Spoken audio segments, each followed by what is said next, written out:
following on, any comments? Yeah, basically from the artist's perspective, I mean, I'm a music fan, just like everybody else in this room. You know, we all love music.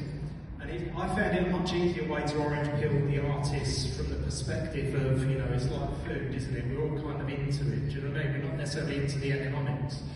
And what the artists want to hear, they want to have their music. They're not necessarily interested in the money half the time as well. You know, I've had that with Longy. Now with Longy, he was one of the first artists I introduced. He's actually 30x'd his Spotify earnings in the same period of time. So a Bitcoin fan is a lot more valuable. Someone did I think it was Countless Records over in America, they did a survey which found that one Spotify listen one Bitcoin Value4Value listen was worth 144 Spotify listens, you know what I mean? Right? So in terms of the actual, the power of this is huge, but what this gives the artists, it gives them discovery, first of all, it gives them the dopamine effect, because people are saying, I really love this song, it's my new favourite song, you know, they're sending money to it. Like this. I mean, yeah, that makes me feel great, thanks for that. Whoever that boy is. That's beautiful. I mean, yes, so that is a transaction with a little bit of fanboyism, you know, attached with it, which could go with your band, couldn't it?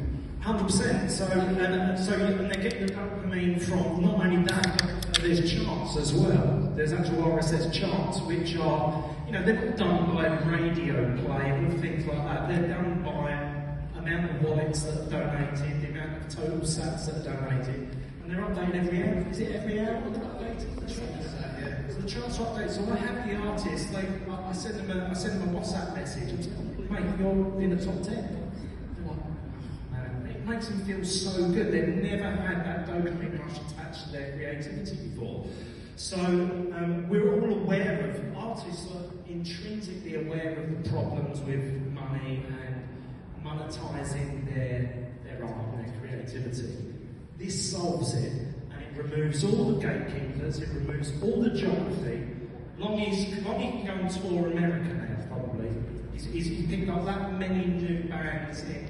And when we did our first gig, we was having support sent in from Texas, Florida, Canada, Australia, New York. Support was watching our shows from all over the world. So even though Oasis are performing to 100,000 in a stadium, we might have only been performing to 100, but one day there's potential to have 100,000 listeners tuning in by fountain. And I just think that's huge. And artists don't know this way exists. And it's really up to all of us in here. We've all got someone who's into music. If they're creating original music, there is nothing stopping them creating a piece of work, uploading it to the internet, telling people it exists, and then getting paid for it in the first day. Now, I prove this every week, because every time I release a song on their behalf, I publish it. It takes me 15 minutes, I create a little video, I let the music podcast know, and the second I release it, the music podcast, they're creating their playlist for their next show. It appears on their show like a day later. You imagine the fiat system, how long it would take a band to get in the studio, to record, for it to go through all the barriers, to then get a release. Do you know what I mean? So once again, this is better. It's better.